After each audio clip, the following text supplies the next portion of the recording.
ले रहे हैं अल्कोहल को, यानी बेवड़ों की आन बान और शान। किसी की मुस्कुराहटों पे हो निसार। जो कार्बन है उसके ऊपर बच्चों 3 मिथाइल लगे होते हैं। ये कार्बन हमारा टर्शियरी कार्बन होता है। Hello everyone, hello dear students, कैसे हैं आप सब? होपिंग दैट बच्चों आप सब बहुत बहुत अच्छे होंगे। ऑर्गेनिक केमिस्ट्री में बच्चों को कॉमन नेम्स बड़े परेशान करते हैं, जैसे कि नियो कब आएगा, टर्शरी कब यूज होगा, आइसो कब आएगा। सर एनसीईआरटी में इतने सारे कॉमन नेम्स है, क्या हमें सारे याद करने हैं? देखो बेटा, सबसे पहले हम लोग बात करेंगे कॉमन नेम्स के लिए सबसे अच्छा रेफरेंस क्या है। देखिए, पहले तो पीवाईक्यूज को ठीक से एनालाइज कर लो।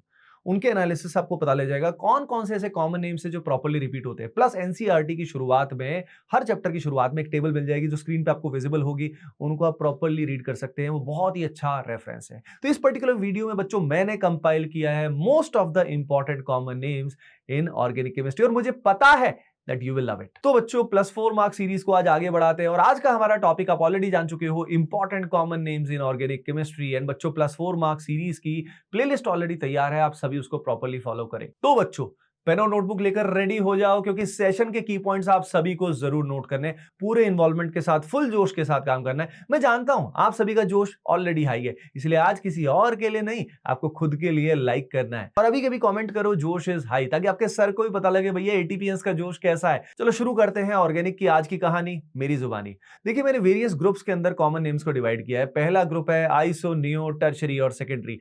आइसो ग्रुप क्या होता है, इसको पहचान लेते हैं। तो आइसोब्यूटेन, आइसोपेंटेन, आइसोब्यूटाइल सब समझ में आ जाएगा। आइसो ग्रुप में CH पे लगे होते हैं 2 मिथाइल। अगर ये काम हमारा हो गया, ये समझ में आ गया, तो आइसोपेंटेन को नोटिस करो, स्क्रीन पे दिया हुआ आइसोब्यूटेन को नोटिस करो, आइसोब्यूटाइल अल्कोहल को देखो, ध्यान से देखिए। इसमें इस तरह का आइसो ग्रुप प्रेजेंट है जहां पे टोटल 3 कार्बन है आइसो के अंदर, और CH पे 2 मिथाइल लगे हुए। क्या आप नोटिस कर पा रहे हो? बिल्कुल कर पा रहे हो। सेकेंडरी ब्यूटाइल अल्कोहल की बात करते हैं। इसमें सेकेंडरी ग्रुप समझना है। इसमें CH पे लगा होता है एक तो मिथाइल, और एक साइड लगा होता है इथाइल। अब ये जो CH है ये हमारा सेकेंडरी कार्बन है, तो इस पे लगा होगा OH। अब यहीं पे अगर अमाइन चाहिए हमें, secondary amine, secondary butyl amine, तो वहां पे OH की बजाय NH2 आ जाएगा। अब बात करते हैं टर्शरी ग्रुप की, टर्शरी अल्कोहल की, टर्शरी अमाइन की। टर्शरी में क्या होता है, जो कार्बन है उसके ऊपर बच्चों 3 मिथाइल लगे होते हैं। ये कार्बन हमारा टर्शरी कार्बन होता है। इस पे अगर OH लगा होगा तो अल्कोहल बन जाएगा, इसी पे अगर NH2 आ जाएगा तब हमारा अमाइन बन जाएगा। तो बच्चों अब बात करते हैं नियो ग्रुप की। नियो पेंटेन की अगर बात करें तो इसमें पर्टिकुलरली एक कार्बन के ऊपर 4 मिथाइल लगे होते हैं। लेकिन अगर मैं नियो पेंटाइल अल्कोहल की बात करूं या नियो पेंटाइल अमाइन की बात करूं, तो इसमें क्या होगा, जो गिवन कार्बन है उस पे 3 मिथाइल जुड़े होंगे, और यहां पे एक CH2 जुड़ा होगा। वो जो CH2 है उससे OH या NH2 जुड़ा होगा। तो यहां पे इस बात का ध्यान रखना कि नियो और टर्शरी में क्या डिफरेंस होता है। नियो और टर्शरी में प्राइमरीली एक कार्बन का डिफरेंस होता है। चलो ग्रुप 2 की बात करते हैं, जिसमें मैंने कुछ इंपॉर्टेंट क्यूमुलीन एल्कीन लिए हैं। जैसे कि पहला होता है एलीन। एलीन का मॉलिक्यूलर फॉर्मूला जानते हो, C3H4। इसमें 3 कार्बन होते हैं और 2 डबल बॉन्ड लगातार होते हैं। मेरे साथ साथ स्ट्रक्चर्स को जरूर नोटिस करें। इसमें जो कॉर्नर वाले कार्बन होते हैं, that is C1 and C3, इसके हाइड्रोजन एटम्स जो होते हैं म्यूचुअली परपेंडिकुलर प्लेन में लाई करते हैं। अब बात करते हैं बच्चों आइसोप्रीन की। आइसोप्रीन होता है एक मोनोमर ऑफ नेचुरल रबर, सभी जानते हैं, और ये एक कॉन्जुगेटेड डाइन है। इसमें सेकंड पोजीशन पे मिथाइल लगा होता है, 2 मिथाइल ब्यूटा 1,3 डाइन इसका IPAC नेम होता है। चलो बात करते हैं नेक्स्ट पर्टिकुलर ग्रुप की, जिसमें एल्काइन हमने एक ही लिया है, छोटा सा एल्काइन है जो सभी जानते हैं वैसे, पर मैं बता देता हूं, इसका नाम है एसिटिलीन। एसिटिलीन सभी जानते हैं, it is HC triple bond CH, molecular formula is C2H2। चलो बच्चों बात करते हैं नेक्स्ट पर्टिकुलर ग्रुप की, जिसमें हमने लिए हैं halogen derivatives, that is alkyl halide. देखिए एल्काइल हैलाइड में 2 वैरायटी रहती है, एक तो होता है जेम, एक होता है विस। जेम में क्या होता है, एक ही कार्बन पे 2 हेलोजन्स होते हैं। तो यहाँ पे इथाइलिडीन क्लोराइड का स्ट्रक्चर आप देख रहे होंगे, ये एक तरह का होता है जेम डाइहैलाइड, जिसमें एक कार्बन पे लगे होते हैं 2 हेलोजन। अब दूसरा होता है एक विसिनल डाइहैलाइड, जो है इथाइलिडीन डाइक्लोराइड। आप स्क्रीन पे देख पा रहे होंगे कि इसमें दोनों कार्बन एडजेसेंट हैं, और इन दोनों कार्बन पे एक एक हेलोजन लगा हुआ है। अब इससे अगला स्ट्रक्चर तो सभी बच्चे जानते हैं भैया, CCl4, कार्बन टेट्राक्लोराइड, जो हर जगह, बहुत जगह, जो ऑर्गेनिक केमिस्ट्री में बहुत जगह सॉल्वेंट की तरह यूज होता है। चलो बच्चों अब बात करते हैं क्लोरोप्रीन की। क्लोरोप्रीन जो होता है आर्टिफिशियल रबर का मोनोमर होता है, और यहां पे इसके स्ट्रक्चर की रिजेंबलेंस होती है आइसोप्रीन से, जो नेचुरल रबर का मोनोमर था। वहां पे आप देख सकते हैं 2 मिथाइल ब्यूटा 1,3 डाइन था, यहां पे मिथाइल की बजाय होता है क्लोरो। 2 क्लोरो ब्यूटा 1,3 डाइन होता है हमारा क्लोरोप्रीन, कॉन्जुगेशन होता है इसके अंदर। अब नेक्स्ट ग्रुप की बात करते हैं जिसमें हम ले रहे हैं अल्कोहल को यानी बेवड़ों की आन बान और शान। इसका नाम है ग्लाइकोल। ग्लाइकोल हमारा कहाँ यूज होता है, कौन सी रिएक्शन में यूज होता है, आप खुद सोचिए। इथाइलिन ग्लाइकोल भी इसको बोलते हैं, जिसमें दो कार्बन एडजेसेंट होते हैं और उन दोनों कार्बन पे OH ग्रुप लगा होता है। ग्लिसरॉल में एक चीज एडिशनल हो जाती है, एक कार्बन और बढ़ जाता है और एक OH भी बढ़ जाता है। अब हम बात करते हैं एलाइल अल्कोहल। भाई एलाइल जो ग्रुप होता है ये हमें अच्छे से आना चाहिए। ये होता है CH2 डबल बॉन्ड CH फिर सिंगल बॉन्ड CH2। अब ये जो CH2 लास्ट में है इस पे OH लगेगा तो एलाइल अल्कोहल, अगर NH2 आएगा तो allyl amine and so on. इस तरीके से एलाइल अपने को आना चाहिए। विनाइल के अंदर क्या होता है, विनाइल के अंदर बच्चों होता है CH2 डबल बॉन्ड CH। अब ये CH वाला जो कार्बन है इसको बोलते हैं विनाइलिक कार्बन। इस विनाइलिक कार्बन पे जब OH लगा होगा तो ये होगा विनाइल अल्कोहल। अगर OH की बजाय NH2 होगा तो विनाइल अमाइन, अगर Cl होगा तो विनाइल क्लोराइड बन जाएगा, जिसका पॉलीमर भी बनता है PVC, that is polyvinyl chloride. Pinacol एक बहुत ही फेमस रिएक्शन में हमारा रिएजेंट होता है, जिस रिएक्शन का नाम है पिनाकोल पिनाकोलोन रीअरेंजमेंट। इसका स्ट्रक्चर आप स्क्रीन पे देख सकते हैं। रुक जाना नहीं तू कहीं हार के, कांटों पे चल के मिलेंगे साए बहार के। चलो भाई नेक्स्ट ग्रुप पे चलते हैं। अब बात करते हैं ईथर की। ईथर में भैया हमने यहाँ पे दो मेन ग्रुप्स लिए हैं। यहाँ पे अगर दो की बात करें तो पहला हमारा है एनिसोल। एनिसोल में क्या होता है, एनिसोल में बेंजीन पे OCH3 लगा होता है, यानी इट इज मिथॉक्सी बेंजीन, या इसको मिथाइल फिनाइल ईथर भी बोल सकते हैं। और इसको बनाने के लिए हम विलियमसन ईथर सिंथेसिस का यूज कर सकते हैं, जिसमें हम क्या ले सकते हैं, यहाँ पे हम फिनॉक्साइड के साथ CH3Cl ले सकते हैं और एनिसोल को प्रिपेयर कर सकते हैं। एनिसोल का ही जो बड़ा भाई है जिसमें एक कार्बन एक्स्ट्रा होता है एनिसोल से, जिसमें यहाँ पे इथॉक्सी बेंजीन होता है, इसको बोलते हैं फिनिटोल, या इसको इथाइल फिनाइल ईथर भी बोला जाता है। चलो बच्चों अब बात करते हैं नेक्स्ट ग्रुप की, जिसमें हम लेने वाले हैं एल्डिहाइड्स। एल्डिहाइड्स में देखिए सबसे छोटू जो होता है वो होता है फॉर्मेल्डिहाइड, जिसमें एक कार्बन होता है HCHO होता है। जब एक कार्बन कॉमन नेम्स में यूज होता है ना एल्डिहाइड कीटोन्स में, कार्बोक्सिलिक एसिड में, तो हम फॉर्म जो होता है प्रीफिक्स इसका यूज करते हैं। जब दो कार्बन आते हैं उसको उसमें हम एसिड का यूज करते हैं। जब हमारे पास तीन कार्बन होते हैं बच्चों तो उसमें यूज करते हैं प्रोपायन। जब चार होते हैं तो ब्यूटेर का यूज करते हैं। जब पांच होते हैं तो वेलर का यूज करते हैं, राइट। तो एसिटल्डिहाइड समझ में आया, एसिटल्डिहाइड क्या होता है समझ में आया, ठीक है। इसी तरीके से पिवल्डिहाइड एक एग्जांपल होता है। पिवल्डिहाइड के अंदर क्या होता है, टर्शरी ब्यूटाइल दिया हुआ है, नोटिस करिए टर्शरी ब्यूटाइल है और उस पे क्या लगा हुआ है, CHO लगा हुआ है, तो ये होता है पिवल्डिहाइड। इसके बाद अगला इंपॉर्टेंट नेम होता है एक्रोलिन, या इसमें एक्रेल्डिहाइड भी बोलते हैं। एक्रेल्डिहाइड विनाइल जैसा होता है, जिसमें विनाइलिक पोजीशन पे CHO लगा होता है। ध्यान रखिए विनाइलिक पोजीशन पे CHO लगा है तो ये हो गया हमारा एक्रेल्डिहाइड, या इसको एक्रोलिन भी बोलते हैं। इसके बाद क्रोटोन एल्डिहाइड की अगर हम बात करें तो नोटिस करिए बच्चों पिछले वाले स्ट्रक्चर से एक कार्बन यहां पहले से चेक करो बढ़ गया है, ठीक है। अब हम बात करने वाले हैं ग्लायोक्सल की। भैया ग्लायोक्सल जो होता है इसके अंदर दो CHO ग्रुप एक साथ जुड़े होते हैं, CHO single bond CHO। Benzene का जब ओजोनोलाइसिस करते हैं ना रिडक्टिव, तो ऐसे केस में ग्लायोक्सल बनता है। चलो हम नेक्स्ट ग्रुप की बात करते हैं, दैट इज कीटोन। अब कीटोन में सबसे छोटू स्ट्रक्चर आप सभी जानते हो वो कौन सा होता है, एसीटोन। और एसीटोन का स्ट्रक्चर क्या होता है, CH3 C double bond O CH3। तो भाई मेसिटिल ऑक्साइड का स्ट्रक्चर आप सभी को दिखाई दे रहा है। तो एक इंपॉर्टेंट चीज मैं आपसे पूछने वाला हूं, तो अभी कभी वीडियो को पॉज करना मेरे पूछने के बाद और इसका जवाब देना कि ये पर्टिकुलर कंपाउंड कौन सी रिएक्शन के अंदर फॉर्म होता है। देखते हैं कौन इसका सही जवाब देगा। चलो बच्चों हम नेक्स्ट ग्रुप की बात करते हैं। नेक्स्ट ग्रुप है कार्बोक्सिलिक एसिड। देखिए कार्बोक्सिलिक एसिड में भी सेम फंडा अप्लाई होगा, जो सबसे छोटू कार्बोक्सिलिक एसिड है उसमें एक कार्बन है तो हम फॉर्म का यूज करेंगे, यानी इसका नाम होगा फॉर्मिक एसिड।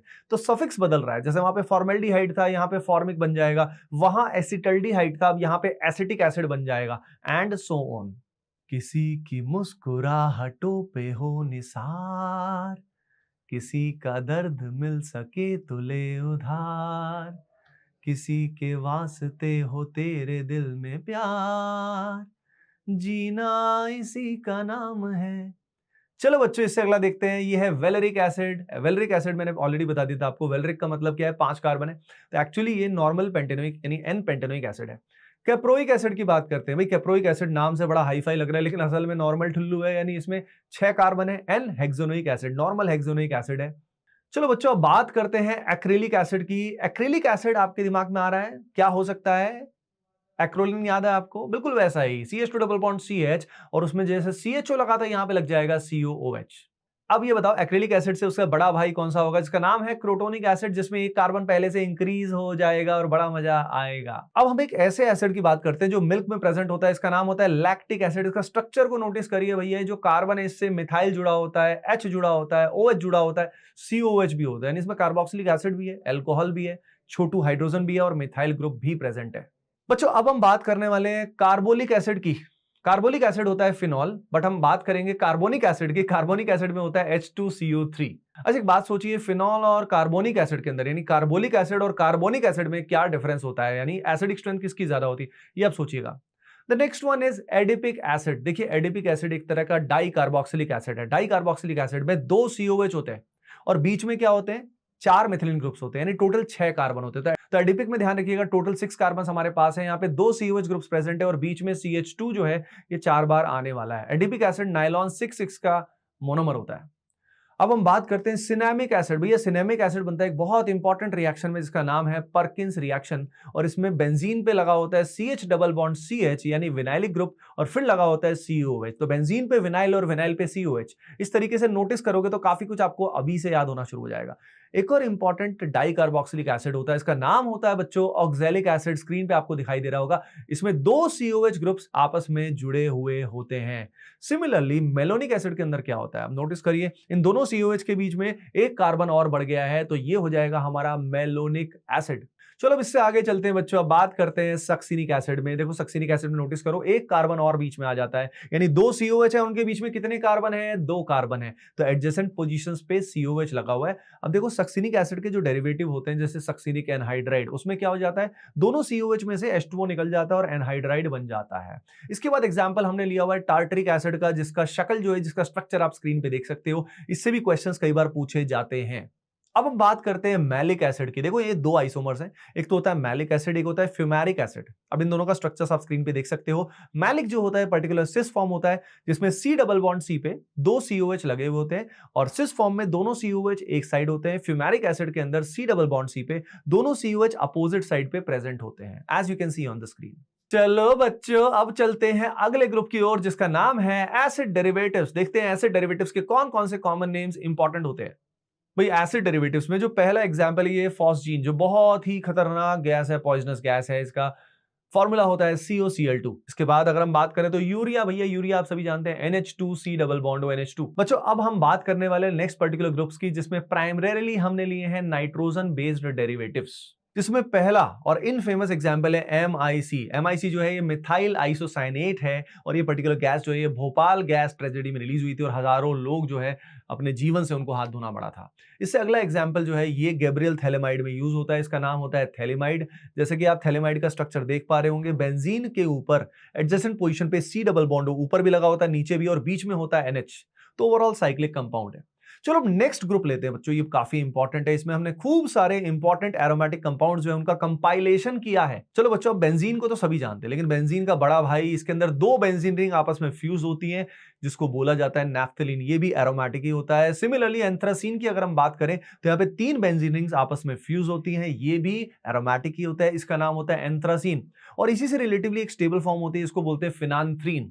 अब इसके बाद अगला स्ट्रक्चर जो है बच्चों वो होता है पिरिडीन का। ये एक हेट्रोसाइक्लिक कंपाउंड है। यहाँ पे अगर इसकी ओवरऑल नंबर ऑफ एटम्स देखें तो यहाँ पे it is a 6 membered ring, लेकिन इसमें नाइट्रोजन प्रेजेंट होता है, और ये भी ऑब्वियसली एरोमेटिक है। ऑल्टरनेट पोजीशंस पे पाई बॉन्ड यहाँ पे प्रेजेंट है। इसके बाद हम ले सकते हैं थायोफीन। भाई थायो शब्द यूज होता है सल्फर के लिए, तो यहाँ पे आप देख सकते हो रिंग जो है 5 मेंबर्ड है, 4 तो कार्बन है और एक सल्फर यहाँ प्रेजेंट है, और ये भी एरोमेटिक है। बच्चों इसके बाद हम बात करने वाले हैं पायरॉल की। पायरॉल के अंदर क्या होता है, ये भी 5 मेंबर्ड रिंग है, लेकिन यहाँ पे सल्फर की बजाय नाइट्रोजन होता है, और ये भी एरोमेटिक होता है। चलो बच्चों बात करने वाले हैं अगले सिमिलर एग्जाम्पल, जिसका नाम होता है फ्यूरान। फ्यूरान जो होता है इसमें 5 मेंबर्ड रिंग होती है, और यहाँ पे प्रेजेंट होता है हमारे पास नाइट्रोजन की बजाय ऑक्सीजन। इसके बाद हम बात करने वाले हैं सल्फानिलिक एसिड। भाई इसका स्ट्रक्चर आप देख सकते हो बेंजीन के ऊपर। सल्फानिलिक का मतलब क्या है, यहाँ पे सल्फोनिक एसिड है और एनिलीन है, इनका ब्लेंड है, तो यहाँ पे बेंजीन पे NH2 भी प्रेजेंट होगा, उसके अलावा SO3H भी होगा। इसका ज्विटरायन फॉर्म एग्जिस्ट करता है, जो NH2 है वो बेस की तरह काम करता है और सल्फोनिक एसिड के H+ को एक्सेप्ट करके NH3+ बना लेता है और यहाँ पे SO3- बना लेता है। अब हम बात करते हैं एजुलिन। एजुलिन एक बहुत ही इंपॉर्टेंट ऑर्गेनिक कंपाउंड है जो कलर्ड होता है। इसमें एक तरफ 7 मेंबर्ड रिंग होती है, एक तरफ 5 मेंबर्ड रिंग होती है और ये एरोमेटिक भी होता है, कंप्लीट कॉन्जुगेशन होता है। अगला एग्जांपल है ट्रोपोन का, जो होता है साइक्लोहेप्टाट्राइनोन। आप देख सकते हैं 7 मेंबर्ड रिंग है भैया, 7 मेंबर्ड रिंग में पूरा कॉन्जुगेशन हो रहा है और एक्सोसाइक्लिक डबल बॉन्ड हो यहाँ पे प्रेजेंट है। इसी में ज्यादा एरोमेटिक कैरेक्टर वाला एग्जांपल होता है ट्रोपोलोन। जैसे नाम से आपको दिखाई दे रहा है, यहाँ पे अल्कोहल भी प्रेजेंट है, तो because of the H bonding यहाँ पे एरोमेटिक कैरेक्टर पहले से भी ज्यादा होगा। बच्चों अब हम बात करने वाले हैं जाइलीन्स की। जाइलीन्स में क्या होता है? जाइलीन्स में बेंजीन के ऊपर 2 मिथाइल लगे होते हैं, लेकिन ये 2 मिथाइल या तो ऑर्थो पोजीशन पे होंगे, या ये मेटा पोजीशन पे होंगे, या ये पैरा पोजीशन पे होंगे।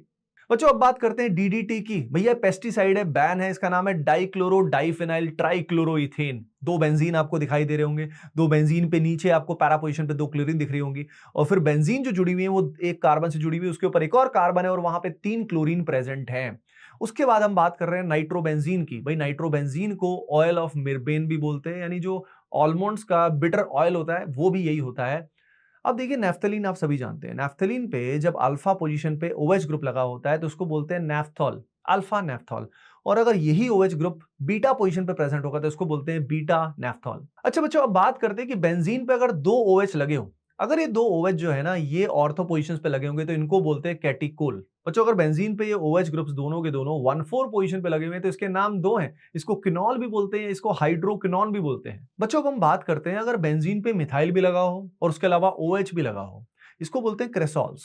तो यहाँ पे मिथाइल और OH अगर ऑर्थो पोजीशन पे तो उसको बोलेंगे ऑर्थो क्रेसॉल, अगर ये मेटा पोजीशन पे तो बोलेंगे इसको एम क्रेसॉल या मेटा क्रेसॉल, या इसको बोलेंगे पी क्रेसॉल अगर CH3OH पैरा पोजीशन पे है तो। भाई अगला जो पर्टिकुलर स्ट्रक्चर है बहुत ही इंपॉर्टेंट है, इसकी एसिडिक स्ट्रेंथ इतनी ज्यादा है कि इस फिनॉल को पिक्रिक एसिड बोला जाता है। इसका नाम होता है 2,4,6 ट्राइनाइट्रोफिनॉल। जैसे आप देख पा रहे हो कि फिनॉल यहाँ पे स्ट्रक्चर है और नोटिस करें 2, 4 और 6 पोजीशन पे लगा है यहाँ पे 3 NO2। 3 NO2 के स्ट्रॉन्ग -M-I की वजह से यहाँ एसिडिक स्ट्रेंथ बहुत ज्यादा हो जाती है। बच्चों अब हम बात करते हैं धमाके की। धमाके की बात आई और स्ट्रक्चर का नाम है TNT, दैट इज ट्राइनाइट्रोटोल्यूइन। स्ट्रक्चर का नाम है पूरा का पूरा 2,4,6 ट्राइनाइट्रोटोल्यूइन, यानी यहाँ पे डिफरेंस ऊपर और नीचे वाले स्ट्रक्चर में इतना है, जहां OH था वहीं पे अब CH3 प्रेजेंट होगा। बच्चों अब हम बात करते हैं एक ऐसे स्ट्रक्चर की जो एक बहुत ही इंपॉर्टेंट रिएक्शन में बनता है, तो अभी कभी वीडियो को पॉज करो और बताओ ये कौन सी रिएक्शन में फॉर्म होता है। भाई इसका नाम है कंपाउंड का सैलिसिल्डिहाइड, जिसमें फिनॉल के ऑर्थो पोजीशन पे CHO लगा होता है। तो फिनॉल की ऑर्थो पोजीशन पे CHO लगा होगा, फॉर्माइल लगा होगा, तो इसको बोलते हैं सैलिसिल्डिहाइड। यहीं पे अगर हम बात करें सैलिसिलिक एसिड की, तो सैलिसिलिक एसिड में क्या डिफरेंस होता है? भाई ये बनता है कोलबेज रिएक्शन से, या फिनॉल पे CCl4 अगर हम NaOH ले लें तो भी ये बन सकता है। तो यहां पर रिएक्शन के प्रोसेस में बच्चों फिनॉल के साथ ऑर्थो पोजीशन पे COH लगा होता है। इसी का अगर मैं असाइलेशन कर दूं तो हमारे पास बन जाता है एस्पिरिन। एस्पिरिन आप सभी जानते हो ये होता है एनाल्जेसिक, यानी इसमें पेन रिलीविंग प्रॉपर्टीज होती हैं। और बच्चों एस्पिरिन कैसे बनता है? जो पिछला कंपाउंड हमारा था उसी के असाइलेशन से बनता है। बेंजामाइड, भाई कौन नहीं जानता बेंजामाइड? बेंजीन पे लगा है अमाइड, यानी बेंजीन पे लगा है C double bond O NH2। बच्चों अब हम बात करते हैं PBA। PBA का मतलब क्या है? पर बेंजोइक एसिड। जब बेंजीन के ऊपर बेंजोइक एसिड सभी जानते हैं COOH होता है, तो वहां पे पेरोक्सिल लिंकेज हो जाएगी, तो ये क्या बन जाएगा? बेंजीन पे C double bond O OOH, तो ये हो जाएगा पर बेंजोइक एसिड। अब हम बात करते हैं टोलुइक एसिड। भाई नाम से दिख रहा है टोलुइक में कि टोलू से लिंक है, यानी टोलुइन से लिंक है। तो यहाँ पे बेंजीन पे CH3 तो होता ही है, उसके अलावा COOH भी प्रेजेंट है। तो CH3COH अगर ऑर्थो पे प्रेजेंट है तो ऑर्थो टोलुइक एसिड, मेटा पे है तो मेटा टोलुइक एसिड, पैरा पे है तो पैरा टोलुइक एसिड। बच्चों अब बात करते हैं थैलिक एसिड। भाई बड़ा इंपॉर्टेंट है, बेंजीन पे अगर 2 COH अगल बगल में लगे हो तो इसको बोलते हैं थैलिक एसिड। फिर अगर थैलिमाइड कैसे आएगा आपको समझ में आ रहा होगा, थैलिक एनहाइड्राइड बनाना है तो इसी में से वाटर निकाल के थैलिक एनहाइड्राइड बन जाएगा। अब हम बात करते हैं आइसोथैलिक एसिड। भाई इसमें दोनों COH मेटा पोजीशन पे लाई करते हैं एक दूसरे के रिस्पेक्ट में। और टेरिथैलिक एसिड की बात करें तो दोनों COH 1,4 पोजीशन यानी पैरा पोजीशन पे लाई करते हैं। बच्चों अगला पर्टिकुलर नाम स्टूडेंट्स को बड़ा कम याद रहता है, इसका नाम होता है एंथ्रानिलिक एसिड। और ये जो पर्टिकुलर कॉमन नेम है इसका एक्चुअली मीनिंग होता है ऑर्थो अमीनो बेंजोइक एसिड, यानी बेंजीन पे COH भी होता है और ऑर्थो पोजीशन पे NH2 ग्रुप लगा होता है। बच्चों अब हम बात करते हैं स्टायरीन की, जिसका एक पॉलीमर भी बनता है पॉलीस्टायरीन। स्टायरीन में क्या होता है? बेंजीन के ऊपर CH डबल बॉन्ड CH2 होता है, यानी बेंजीन के ऊपर अगर विनाइल ग्रुप लगा है तो ये हो जाएगा स्टायरीन। बच्चों बात करते हैं हम नेक्स्ट पर्टिकुलर ग्रुप की, जिसके अंदर हमने लिए हैं हेट्रोसाइक्लिक कंपाउंड्स और उसके अलावा भी मिसलेनियस कंपाउंड्स। बच्चों इसमें पहला कंपाउंड हमने लिया है ऑक्सीरेन, या इसी को इथाइलिन ऑक्साइड भी बोलते हैं, या इसी को ऑक्सोसाइक्लोप्रोपेन भी बोलते हैं। आप देख पा रहे हो इसके अंदर जो रिंग का साइज है वो 3 है। It is a 3 membered cyclic ether और ये हेट्रोसाइक्लिक कंपाउंड है। अब इसी के बाद इसी का बड़ा भाई, इसके बड़े भाई का जो नाम होता है वो होता है ऑक्सीटेन। ऑक्सीटेन में आप देख पा रहे हो कि रिंग का साइज 3 की बजाय कितना हो गया है, 4। बच्चों अब हम बात करते हैं वर्ल्ड के one of the strongest basis की बात, जिसका नाम है गुआनिडीन। गुआनिडीन का स्ट्रक्चर ऑब्जर्व करें तो यहाँ पे 2 NH2 प्रेजेंट है और इधर डबल बॉन्ड NH प्रेजेंट है। तो दोनों NH2 जो आपको दिखाई दे रहे हैं बच्चों, इनका प्लस M ऑपरेट होता है, जिसकी वजह से बेसिक स्ट्रेंथ इसकी बहुत हाई होती है। इससे थोड़ा सा वीकर बेस जो होता है गुआनिडीन से, उसको बोलते हैं अमाइडीन। और अमाइडीन जो होता है इसके अंदर क्या होता है, NH2 की बजाय one of the NH2 is replaced by methyl. बच्चों अब हम बात करने वाले थैलिक एनहाइड्राइड की। आप ऑलरेडी जान चुके हो, जो मैंने पहले बताया था भाई, बेंजीन पे 2 COH अगर एडजेसेंट पोजीशन पे हो तो उसको बोलते हैं थैलिक एसिड। अगर एनहाइड्राइड बनाना है तो वहां पे क्या होगा, एडजेसेंट पोजीशन से CO2 H2O निकल जाएगा, तो उसका एनहाइड्रस वेरिएशन यानी phthalic anhydride will be formed. और थैलिमाइड आप ऑलरेडी अब समझ चुके हो, पहले से बता चुका हूं कि भाई यहीं पे एनहाइड्रस की बजाय यानी ऑक्सीजन की बजाय अगर NH आ जाएगा तो यहाँ पे थैलिक एनहाइड्राइड की बजाय उसको बोलेंगे थैलिमाइड, और ये गैब्रियल थैलिमाइड में बहुत ही इंपॉर्टेंट रिएजेंट होता है। तो बच्चों ये था आज का session on common names in organic chemistry. अगर आप मॉक टेस्ट देना चाहते हैं, चैप्टर वाइज प्रैक्टिस करना चाहते हैं, तो बच्चों आप AOTS यानी ATP ऑनलाइन टेस्ट सीरीज को ज्वाइन कर लेना, जो कि लेटेस्ट पैटर्न के हिसाब से, सिलेबस के हिसाब से अपडेटेड है। इसका लिंक बच्चों आपको डिस्क्रिप्शन में मिल जाएगा।